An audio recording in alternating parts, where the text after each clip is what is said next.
Gemini 4 first launched men into space, Tang instant breakfast drink. Really feel the music with the Sony Walkman.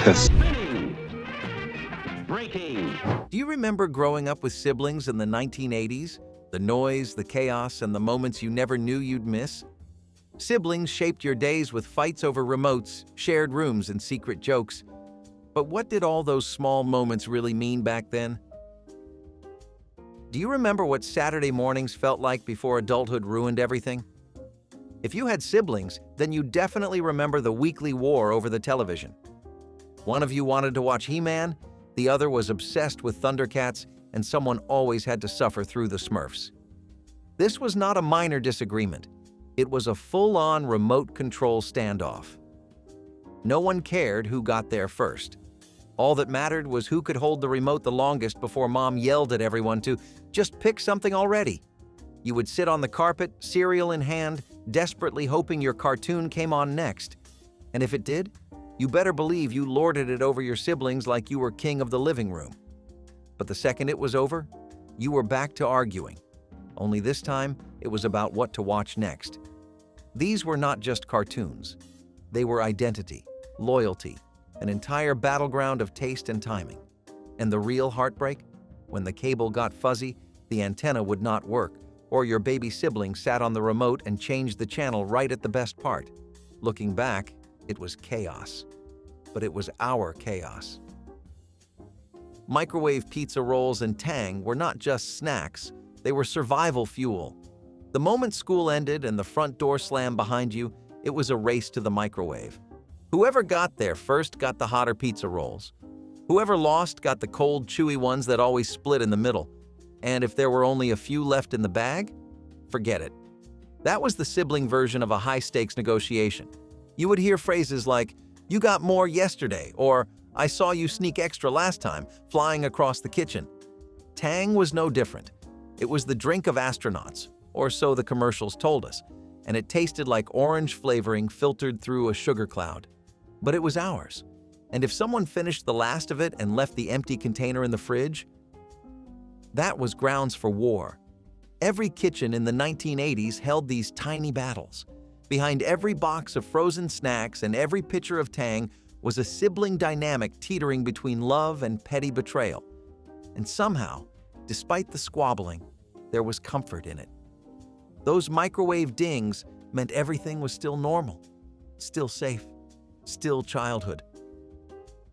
VHS tape wars were nothing short of legendary. Imagine coming home, excited to watch your taped episode of Knight Rider, only to find out your sibling recorded Alf over it. The betrayal was immediate and permanent. This was not just television, it was sacred archive. Rewinding and fast-forwarding became its own passive-aggressive sport. Someone always left the tape in the wrong place. Someone always hit record without checking. You learned pretty fast that labeling your tapes was a must, but even then, labels were ignored like suggestions on a Monopoly box. And the worst part? When someone taped over your tape with something dumb like a home video or their school play. The rage you felt in that moment still lives inside you somewhere. VHS tapes had a weight to them, literally and emotionally. They were black rectangles full of expectation, of rewatching your favorite scenes, of controlling time, just a little. But in a house with siblings, they were also landmines. A single mistake could ruin days of planning. And once a show was gone, it was gone. No streaming, no reruns, just a fuzzy blue screen and your sibling pretending they had no idea what happened. Having only one phone with a tangled cord might be the most underrated sibling fight starter of the decade. There it was, hanging on the kitchen wall like a museum piece, the cord wrapped and warped into knots that had been there since Reagan took office. Every sibling wanted it. Every call was urgent. If your crush was supposed to call, you would stand guard like a soldier. And when it rang, chaos. The sound of the phone ringing could set off a sprint down the hallway. Screams of, "I got it!" and "hang up!" echoed through every house. And God help you if someone listened in from the other phone line. That was an unforgivable offense. You would whisper, "Get off the line," with teeth clenched like you were in a spy movie. Privacy was a dream. Call waiting? Not a thing. And when mom needed to use the phone to call Aunt Debbie about Sunday dinner, your entire teenage life crumbled in real time. That one phone was not just for communication. It was for drama, secrets, gossip, and endless fights over who was hogging it the longest. Couch forts were more than just living room playtime. They were architectural projects fueled by rivalry and imagination. If you had siblings, then you already know. It was not about building a fort. It was about building the best fort. Every couch cushion, every blanket, every kitchen chair was claimed like gold. Someone always stole the best corner cushion. Someone else took the throw pillows and declared them roof tiles. You would build side by side, trying to outdo each other, only to realize halfway through that you needed their help to finish. So you begrudgingly combined efforts, turned two forts into one, and named it something ridiculous like Castle Danger or Fort Potato. But peace never lasted long. Someone bumped aside, someone took your flashlight, someone knocked the whole thing over. And then came the tears. But in that fleeting window of truce, before the collapse, you felt like kings and queens of your tiny kingdom. Inside those blanket walls, you told stories, played games, and made up rules no parent could understand. It was all nonsense, but it felt important, because in that moment, the couch fort was yours. Atari or Nintendo? Pick a side, and once you did, prepare for endless fights with your siblings about which console was better, which game was harder, and who cheated first. It did not matter that there were only 2 controllers and 3 kids. You rotated turns in a system that nobody agreed on. The rules changed mid-game. The excuses got creative. The controller is broken was used as often as "you bumped my arm." And if you dared to pause the game while someone else was playing, war. Absolute war. This was not just gaming. This was a survival test. A test of reflexes, patience, and whether or not you could keep your cool when your little brother beat you at duck hunt from 2 feet away. And even if you won, they would say the dog laughed because the game was glitching. But no matter how brutal the competition got, you always went back. Because somewhere between the blocky graphics and 8-bit music, those fights turned into memories. They were proof you shared a screen, a console, a tiny digital world. And maybe, just maybe, some fun too. Being player one was not about gaming. It was about status. It meant control. It meant power. And in a house full of siblings, it meant everything. If you were the older sibling, you probably claimed it by birthright. If you were the younger one, you had to earn it through sheer persistence or sneakiness. There was no negotiation. There was only button mashing and shouting until someone gave in. Even the game itself treated player one better. More lives, more responsibility, more glory. Player two got stuck with Luigi, or Tails, or that weird second controller that barely worked. No one wanted to be player two. But when you finally got your chance to be number one, that was your moment. Until the game froze, or your sibling accidentally unplugged the console. But you always remembered who got to be player one, and who had to wait their turn. Mom's no yelling in the house. Rule might as well have been printed on a banner across the living room. Every sibling knew it. Every sibling broke it, usually by breakfast. There was no quiet way to fight over toys, chores, or who got the last toaster pastry. The house echoed with shouts, whines, and the occasional exaggerated cry for justice. And then came the voice, the mom voice. It would cut through the noise like a bolt of lightning. "No yelling in the house!" And for a brief moment, everything went silent. Until someone whispered something rude under their breath, and the yelling started again. It was a cycle, a system, a part of growing up. Because no matter how often she said it, yelling was how siblings communicated in the 1980s. Volume was emotion. Screaming meant you cared, or that you really, really wanted to be right. And deep down, she probably knew that. But she had to say it, just like we had to ignore it. Bedtime was a war zone. Forget brushing your teeth or putting on pajamas. Those were minor obstacles. The real conflict started when it was time to figure out who got what.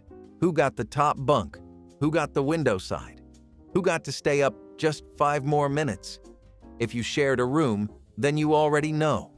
The line between bedtime and battleground was razor thin. Every night was a negotiation, a protest, or an outright mutiny. "He took my blanket! She keeps breathing loud! I cannot sleep if the closet door is open!" And if one sibling had a nightlight, oh, that was a betrayal of the highest order. You would try to fall asleep while secretly listening to make sure your sibling fell asleep first. That way, you could sneak out of bed, grab a comic book, or just enjoy the silence. But you never got far. Someone would rat you out. Or worse, follow you. The lights would come back on and bedtime would reset like nothing happened. Looking back, it was exhausting, but also kind of beautiful.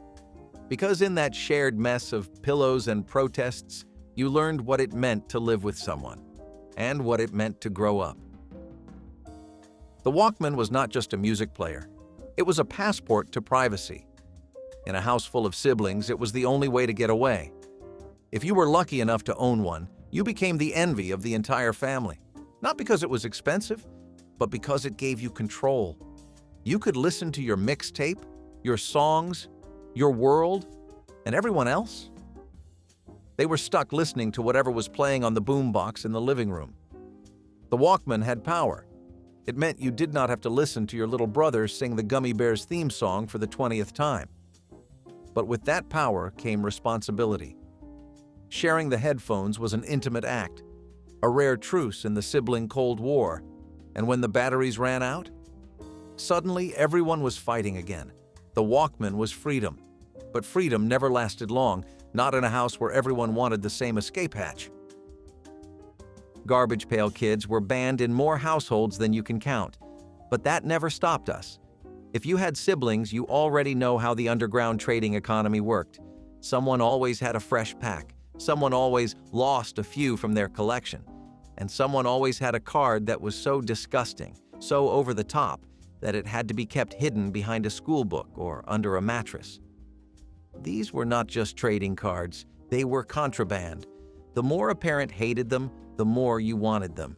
And if your sibling got their hands on a card you wanted, forget reason. Negotiations began immediately, and they were ruthless. You would trade your doubles, your not-so-favorites, even your last piece of bubble gum, anything to get Stinky Stan or Leaky Lindsay. But trades rarely stayed fair. Someone always felt cheated. Someone always cried. And when a parent finally found the cards, there was yelling, grounding, and sometimes the ultimate betrayal, the trash can. But just like that, the next day came. And someone had new cards. And the fight started all over again. Halloween candy was not just candy, it was currency. It had a whole economy behind it, and siblings ran the market like seasoned Wall Street brokers.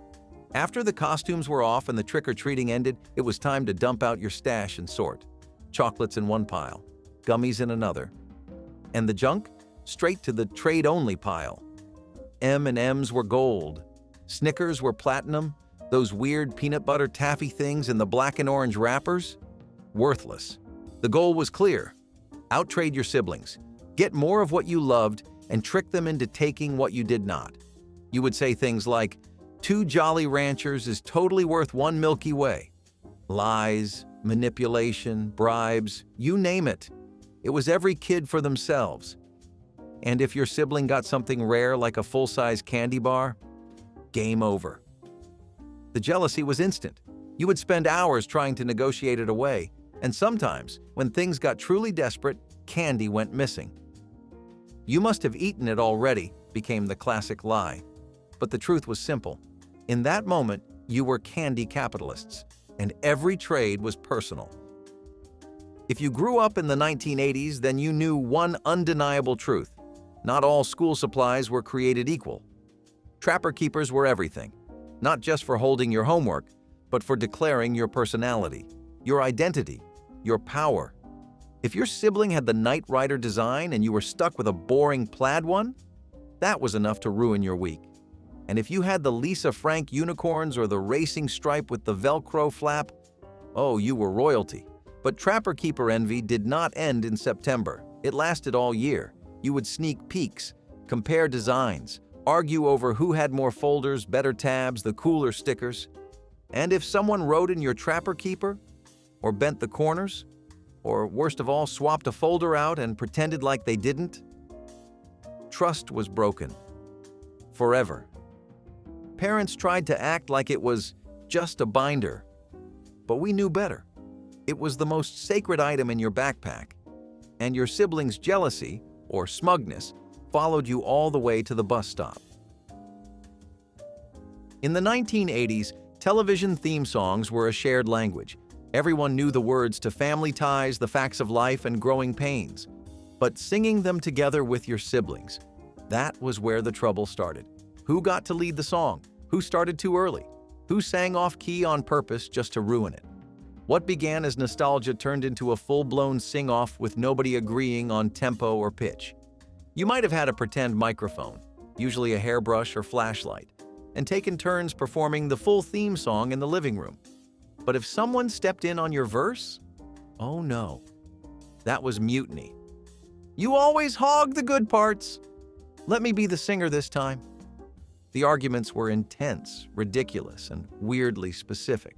Someone always insisted they knew the real lyrics, even when they clearly did not. And parents? They just wanted everyone to shut up during dinner. But those songs stuck in our heads for years, and so did the memories of belting them out with people who drove us crazy, but knew every line just as well. The carpet was lava, and your sibling was the enemy, or your teammate, or your pretend dragon. It changed every day, but the rules stayed the same. If you touched the floor, you died. Dramatically. You would jump from couch to cushion to coffee table, trying to survive the imaginary heat. But of course, someone always cheated. Someone always accidentally knocked your landing pillow out of place. And then came the fall, and the argument, and the yelling. You did that on purpose. No, I didn't. You just missed. It was a mess, a wonderful, chaotic mess. Furniture got scuffed, lamps got knocked over, and at least once, someone got their sock stuck in a vent.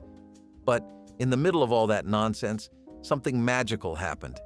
You bonded, even through the shouting, even through the blame, because you built that world together, and you made the living room feel like a place where anything could happen. Do not touch my stuff meant war, and the moment your sibling ignored it, all bets were off. Whether it was a toy, a tape, a diary, or a favorite pen, your stuff was sacred. And yet, every week, someone broke the rules. Imaginary boundaries were drawn across shared bedrooms. You would line up shoes, tape lines on the carpet, even use masking tape to create no trespassing zones. The moment their foot crossed that imaginary line, your blood boiled. You did not care if they just needed a ruler or were just looking. It was a betrayal. You would storm out, slam your bedroom door, and announce that you were never talking to them again.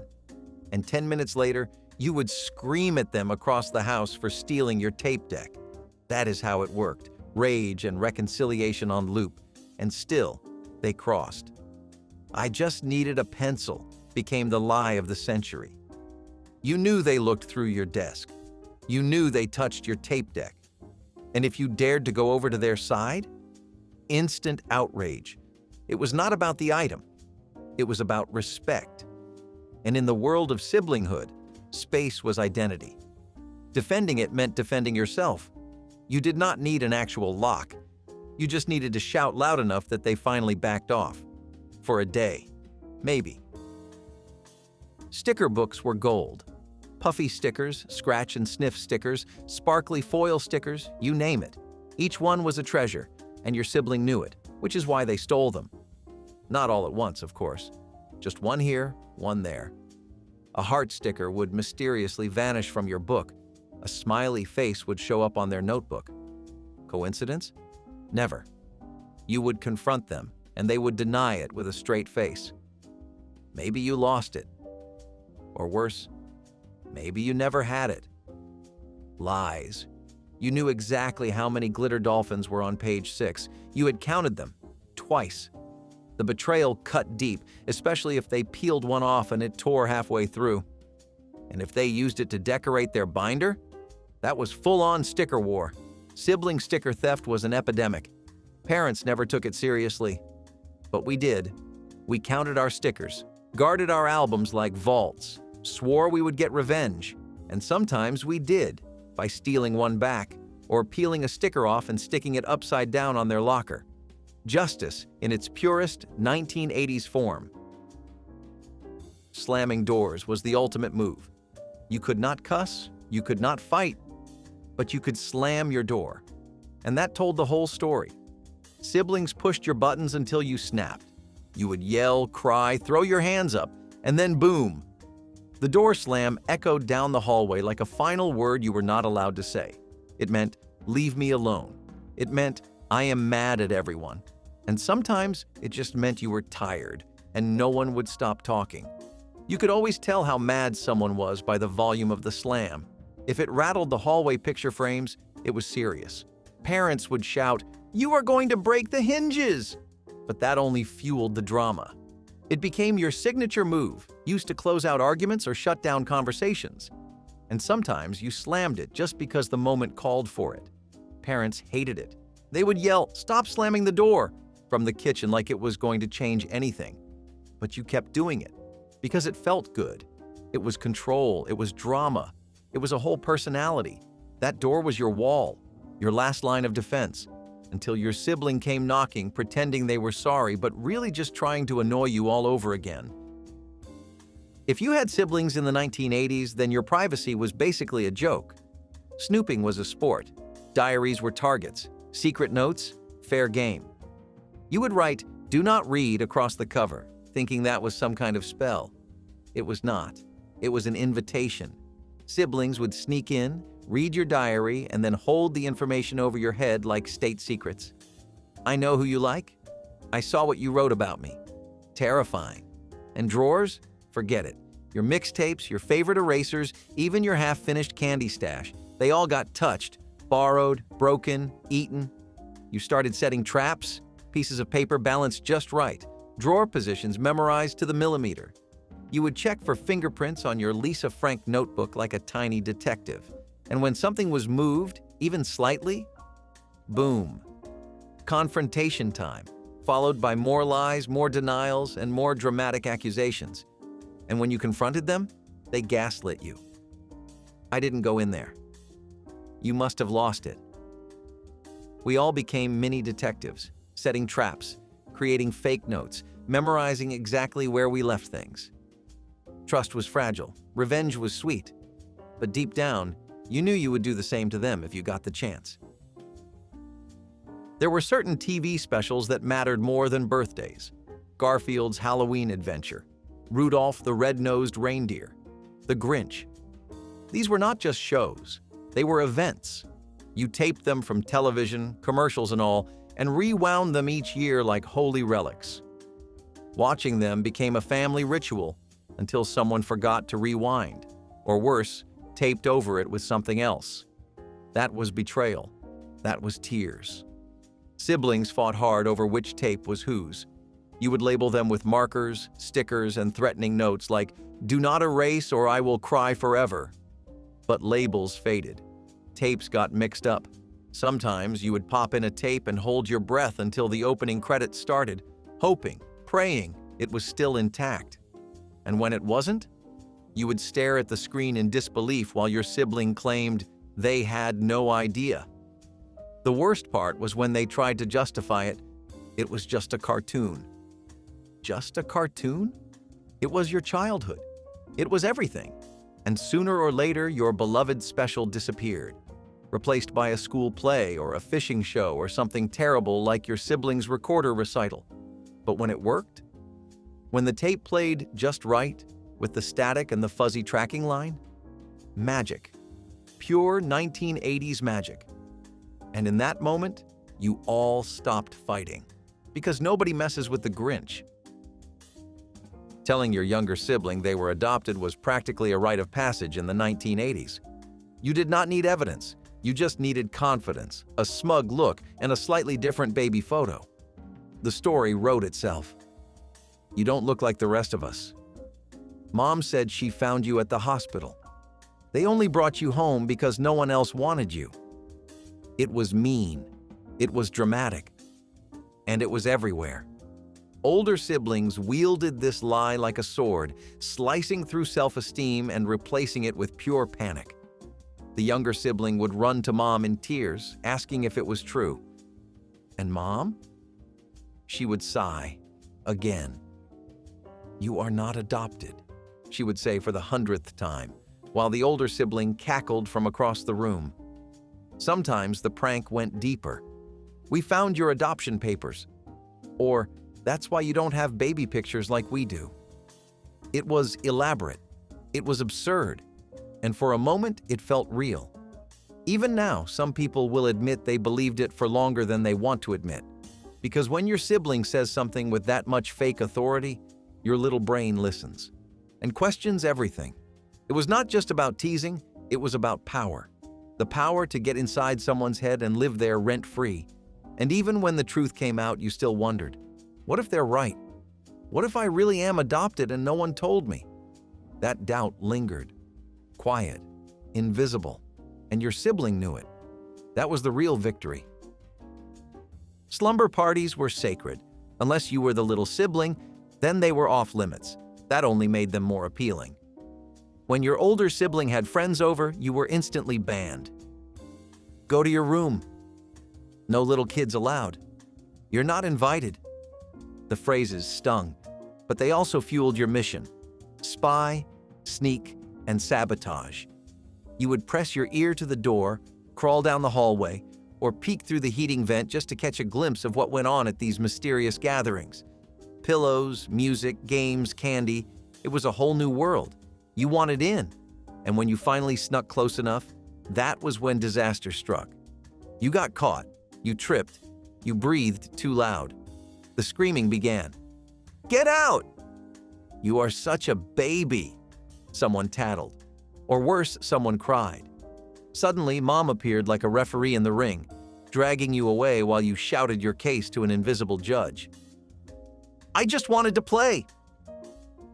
But slumber party access was a privilege, not a right. And once you were exiled, oh, the bitterness ran deep. You would spend the rest of the night plotting revenge. Maybe you told embarrassing stories about your sibling to their friends. Maybe you left the hallway light on just because.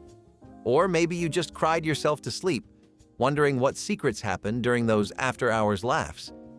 Because to you, it was not just a party. It was a doorway into growing up, and someone you loved had slammed it shut. In the 1980s, home videos were not slick or cinematic. They were shaky, noisy, awkward time capsules, complete with bad lighting and louder than necessary narration. And at the center of everyone was a family forced to stand still while dad or mom fiddled with the camcorder.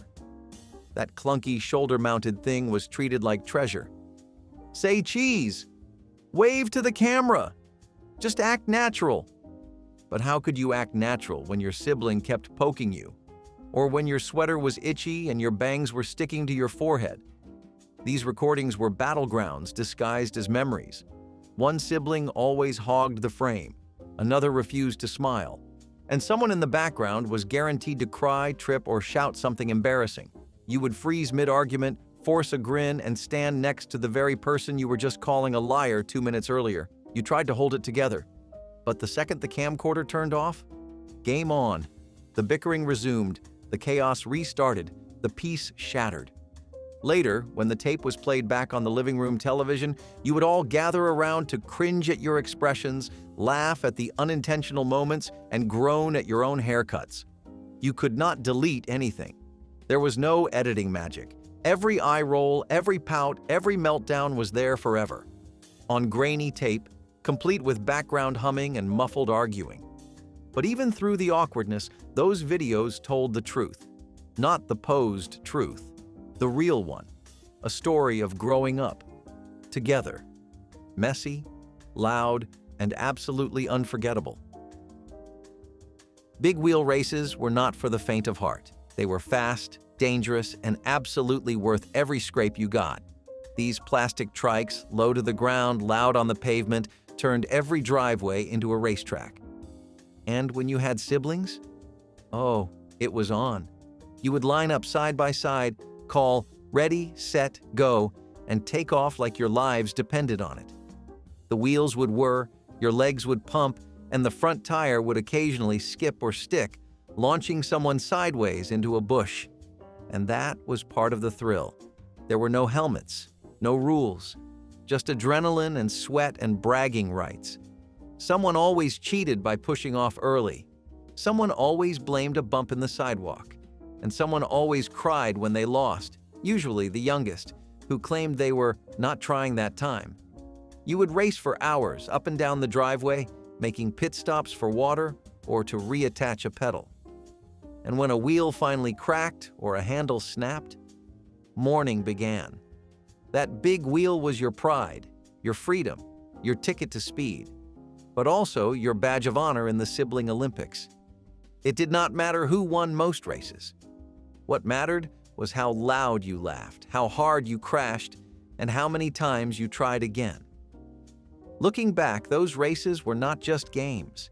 They were how you learned competition, resilience, and how to forgive your sibling for bumping you into the mailbox. Again. Backyard bikes were not just transportation, they were identity. And if you had siblings, your bike had to be yours, loudly, clearly, unmistakably yours. That meant one thing: spray paint. It did not matter if it was a hand-me-down. Once it had your name on it in shaky capital letters, it was official. You would spend hours in the garage with old paint cans, decorating your frame with stripes, flames, and sometimes just random dots because you ran out of ideas. It was not about precision, it was about pride. And when your sibling started using the same color scheme as you, that was betrayal. "You copied me." "No, I didn't, mine's different." The arguments were fierce. "You saw my design and stole it. I had this idea first." Parents tried to stay neutral, but deep down they knew it mattered. A lot. Your bike was your freedom.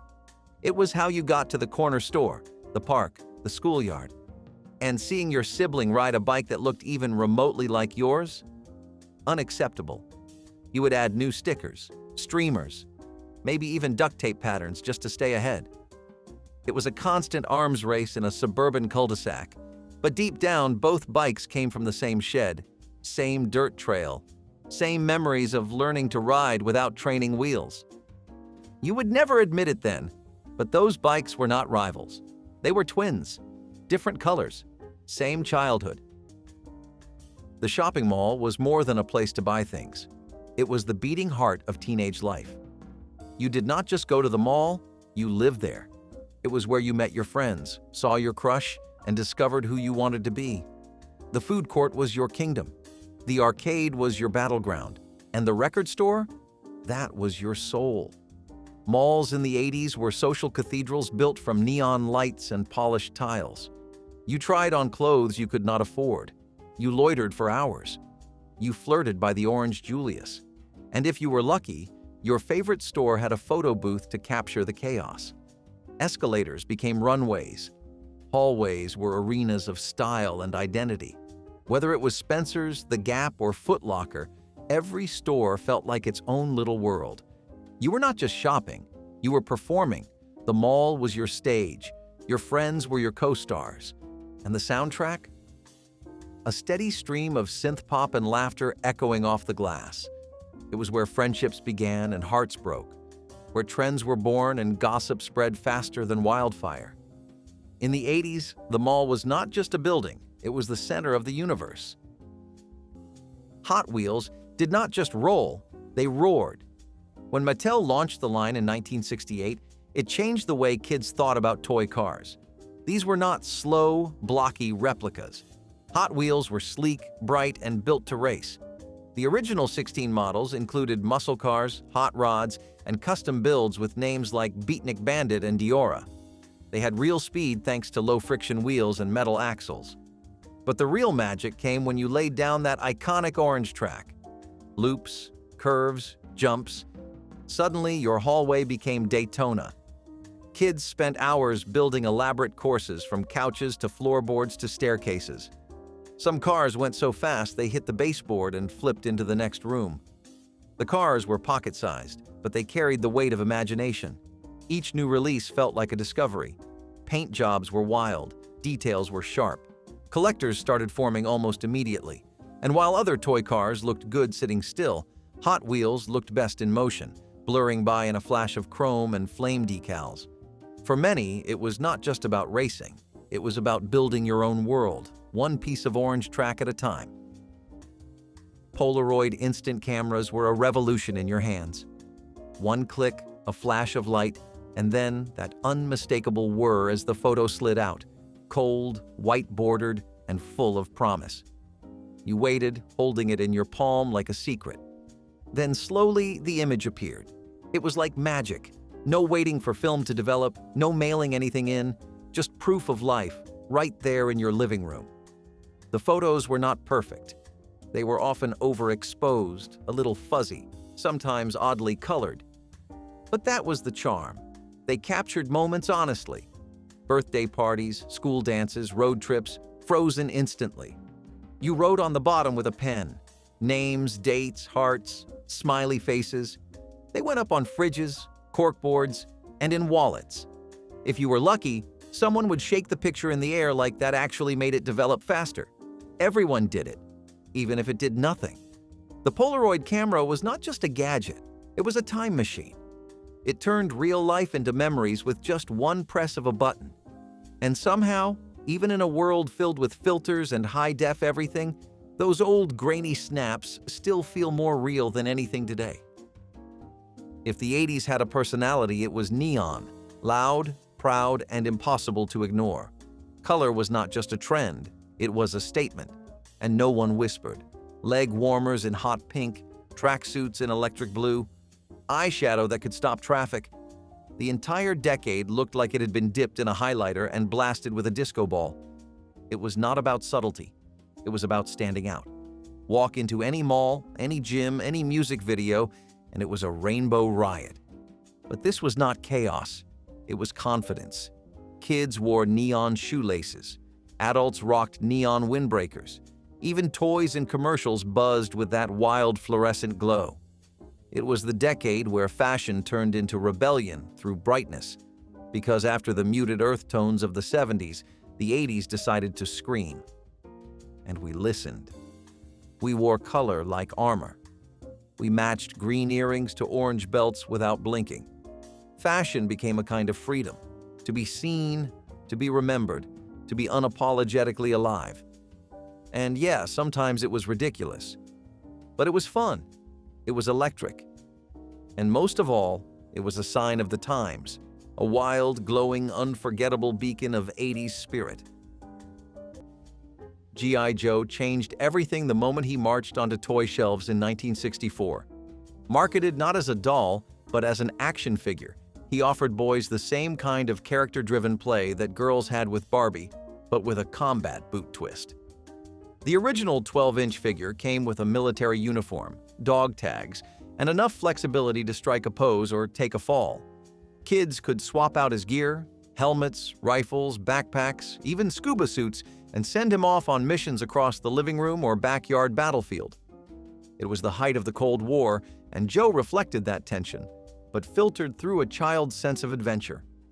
Over time, he evolved into a whole universe of characters, vehicles, and storylines. But those first editions were pure, iconic, and endlessly played with. G.I. Joe was a soldier, a sailor, an adventurer.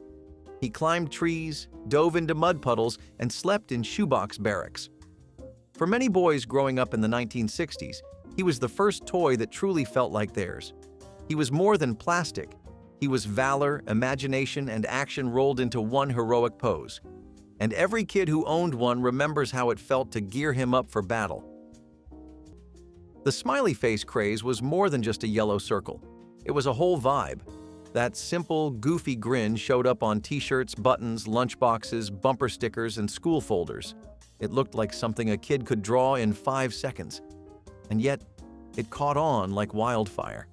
The Smiley Face was optimism in ink. It came at a time when people really needed something to smile about.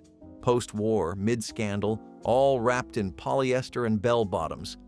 You saw it everywhere, and every time it made you feel just a little better. Some people wore them like badges of hope. Others used them ironically. But either way, the face worked. It crossed generations, beliefs, and fashion trends. It was a friendly reminder not to take things so seriously. A quiet little nudge saying, "It's going to be okay." The slogan, "Have a nice day," often tagged along, and while it sounds cheesy now, back then it felt sincere. There was something innocent about it, something that made it hard to resist. The smiley face became part of the emotional wallpaper of the 1970s. And even today, when you see one, your brain just kind of relaxes, like everything is going to be all right.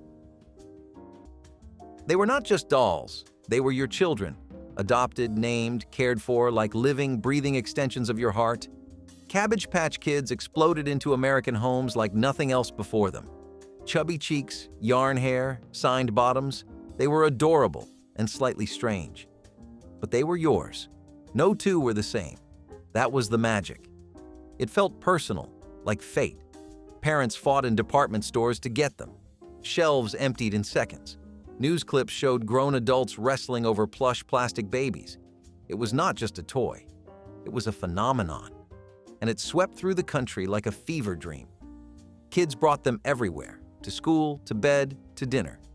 They came with birth certificates and backstories, turning playtime into family drama. In an age of make-believe, these dolls made things feel real. The craze might sound ridiculous today, but in the moment, it was everything. A doll you had to adopt? That was not just marketing, it was genius. It made you feel responsible, important, part of something.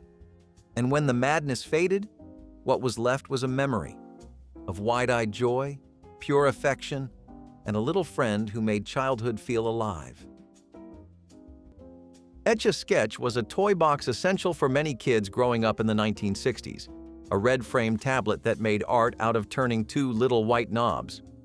Created in France and introduced to the American market in 1960, it was as magical as it was mechanical. There were no batteries, no screens, no noise, just pure possibility inside that gray, powder-filled screen. The left knob controlled horizontal lines. The right knob handled vertical ones. And with patience and lots of do-overs, you could draw a house, a name, even a passable Mickey Mouse. But here's the kicker. If you messed up, you just shook the thing. That satisfying rattle erased the entire image in an instant, giving you a clean slate. It was frustrating. It was addictive. It was mesmerizing. You might remember twisting the knob so hard your fingers hurt, trying to make curves when all it wanted to give you was straight lines. Yet when you finally got something to look just right, the pride was real. Etch A Sketch was art, logic, and trial and error rolled into one simple frame. In a world of ever-evolving toys, this one stayed still, and that was its power. Tab Cola was not just a drink, it was an entire identity. If you were sipping a cold pink can of Tab, you were sending a message that you cared about staying slim, staying trendy, and staying ahead. It was diet soda before diet soda became mainstream. For a lot of women, Tab was the only option on the shelf that felt remotely stylish. It had this strange, slightly metallic taste that you either loved or learned to love. But that did not matter, because drinking Tab meant you were part of something new. Advertisements promised beauty and confidence, and the design of the can, with those retro fonts and candy colors, practically screamed modern woman. You might remember your mom drinking it out of a tall glass with ice, maybe with a wedge of lemon. Or maybe you remember sneaking a sip and wondering why anyone would choose this over root beer. Tab became a staple of kitchen tables, office breaks, and beauty salons. It was marketed hard, and it stuck, especially in the 1970s when the conversation around health and appearance was shifting. Sure, it faded into nostalgia when other diet colas arrived, but people who grew up with it still craved that familiar fizz. It was more than soda. It was a mood, and for a little while, it felt like the future. Long before streaming playlists and auto-suggestions, there was the record store, a sacred space, a sonic temple. You walked in and were greeted by walls lined with square-shaped dreams, vinyl sleeves with wild artwork, names you had heard, names you had not, and all of it waiting to be discovered. There was no algorithm to guide you, only curiosity. You flipped through crates like an archaeologist, hoping to find something that would blow your mind. The guy behind the counter knew everything, and he judged you, just a little, based on what you bought. That was part of the fun. You listened to albums in the store's listening booth, headphones on, heart racing.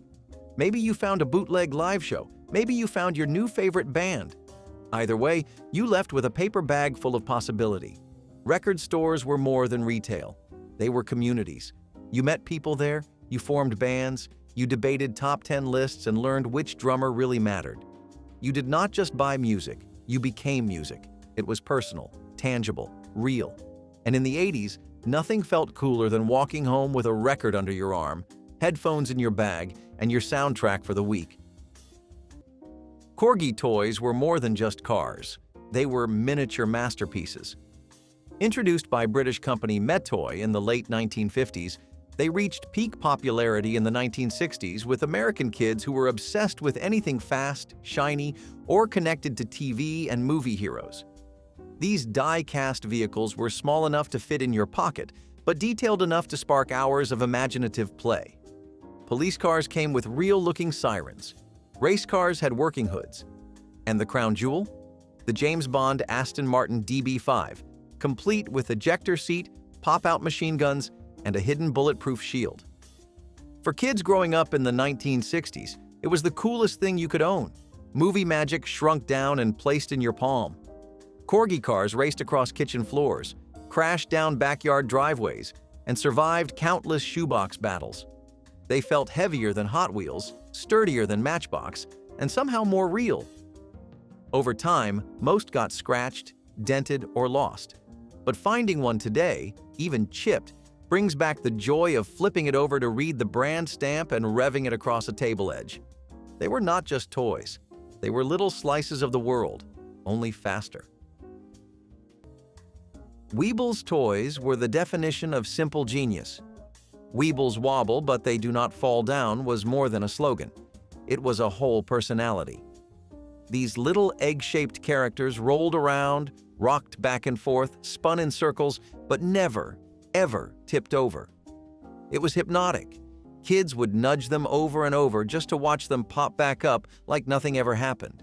They were unbreakable, unbothered, and kind of adorable. Each Weeble had its own painted face and outfit, from clowns to astronauts to animals. They came with little playsets, tree houses, spaceships, even cars. But the Weebles themselves were the stars. You could lose one under the couch and find it a week later, still smiling. They were toys you did not have to worry about. No sharp edges, no missing batteries, no complicated instructions. Just wobbly fun. And something about their bounce-back attitude made them weirdly comforting. It is like they taught kids that falling was not the end of the world. You just got back up. Weebles were not flashy. They were not the biggest or loudest toy of the decade. But they earned their place in the hearts of millions, one wobble at a time. Hip-hop was born in the Bronx, but in the 80s, it exploded into every corner of American life. It was not just a sound, it was a movement. And when Run DMC hit the stage in Adidas tracksuits and shell-toe sneakers, you knew the world was about to change. This was more than music. It was poetry over beats, rhythm over silence, truth over noise. The 80s marked hip-hop's rise from underground parties to global power. LL Cool J, Public Enemy, Grandmaster Flash. These were not just rappers. They were messengers. Each lyric felt like a coded message from the streets, a heartbeat from the city itself. Hip-hop spoke about struggle, pride, injustice, and survival in a way that made you stop, listen, and feel. And the style? Just as fierce. Gold chains, Kangol hats, boomboxes on shoulders. This was fashion with purpose. The look was bold, but the voice behind it was louder. Breakdancing hit sidewalks like fire. Graffiti tagged the city with identity. And everywhere you turned, the bass dropped like a gavel. Hip-hop turned sneakers into icons and turned raw truth into chart toppers. It did not ask for a seat at the table. It built its own table, right there on the pavement. And anyone who came of age in the 80s knew they were witnessing the rise of a new American language, one that still speaks volumes. Pop-Tarts were the answer to a morning dream. Breakfast that popped out of the toaster, ready in minutes, no dishes required. When Kellogg's introduced them in 1964, they were a marvel of modern convenience. Frosted or unfrosted rectangles filled with fruit, or what tasted like fruit, wrapped in pastry, packed in foil, and ready to heat. They hit shelves just as the pace of American life was speeding up. Moms needed fast. Kids wanted sweet. Pop-Tarts delivered both. Whether it was strawberry, brown sugar cinnamon, or wild blueberry, every box felt like a little promise that mornings could be easier. Even cold, straight from the foil, they were a hit in lunch boxes and after-school snacks. No plate? No problem. The smell of a warm Pop-Tart coming out of the toaster was almost as good as the taste. Crispy edge, gooey middle, and just enough frosting to feel like a treat. By the end of the 1960s, Pop-Tarts had become more than a convenience food. They were a cultural touchstone, turning rushed mornings into something fun. And while they've changed flavors and designs over the years, those early Pop-Tarts hold a place in memory like few other foods do. Pop Rocks candy was like a science experiment you could eat. The moment those tiny crystals hit your tongue, the crackling and popping felt like fireworks going off in your mouth. It was weird, it was exciting, and it was pure 1970s magic. Kids would dump the whole packet in just to see who could handle the most noise. Some swore they could feel it fizzing all the way in their ears. It made you feel like you were eating lightning. And let us not forget the rumors. Everyone knew a kid who swore their cousin's friend drank soda with Pop Rocks and exploded. Of course, that was not true. But the fact that people believed it says everything about the mythos this candy built. It was not about taste, it was about experience.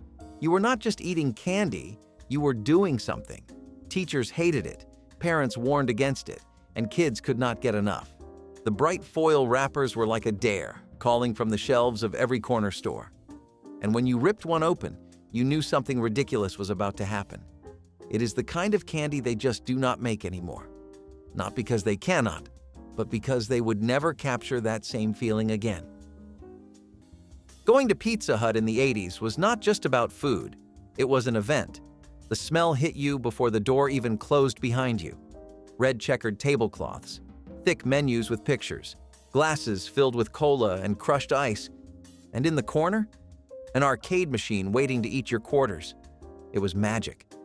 You sat in those big red booths with your family or your friends, flipping through laminated menus like you were at a fine dining joint. Pan pizza was the crown jewel, crispy, buttery, sizzling with cheese that stretched for miles. It was not about fast food, it was about the experience. You waited for your pie like it was a sacred ritual. The jukebox hummed in the background. Maybe your server wore a paper hat, maybe you got to read a comic book while waiting. Maybe you found a new favorite game. Pizza Hut was a memory factory, a warm, gooey, perfectly greasy escape from whatever was happening outside. And for a kid in the 80s, it was a kingdom. The pizza was hot, the games were bright, and the moments were golden. It was not just dinner, it was a slice of happiness. Tang was not just a drink, it was an icon of American space-age optimism. Though developed in 1957, it exploded into fame in the 1960s when NASA used it during Project Mercury and Gemini missions. Suddenly, drinking Tang meant more than just orange-flavored powder. It meant drinking like an astronaut. Kids begged their parents for it. Commercials showed bright pictures on sunny breakfast tables with the promise of vitamins and space-fueled energy. It came in a foil pouch dissolved into water with a quick stir and tasted like the future. The orange flavor was tangy, a little artificial, but full of excitement. Parents loved it for the no-mess prep and long shelf life. Children loved it because it made them feel connected to the cosmos. No one cared that it was mostly sugar and flavoring. Tang had a mission patch of approval. It became a staple in American pantries, always ready for a quick mix on a busy morning. By the end of the decade, it had grown into more than a drink. It was a symbol, a bright orange badge of the space race, proudly poured into plastic cups across the country. And for many, one sip still tastes like childhood and liftoff. Roller disco was the soul of Saturday nights. Neon lights, a glitter ball spinning overhead, and the thump of disco music blasting through speakers while skates clacked across the floor. It was not just a trend, it was a full-body experience. You laced up your skates and became somebody else. Somebody cooler, somebody smoother. You glided around the rink pretending the whole world was watching. And sometimes it felt like they were. Roller disco took the best parts of dancing and mixed them with the freedom of movement. Even if you were not great at it, you were part of something.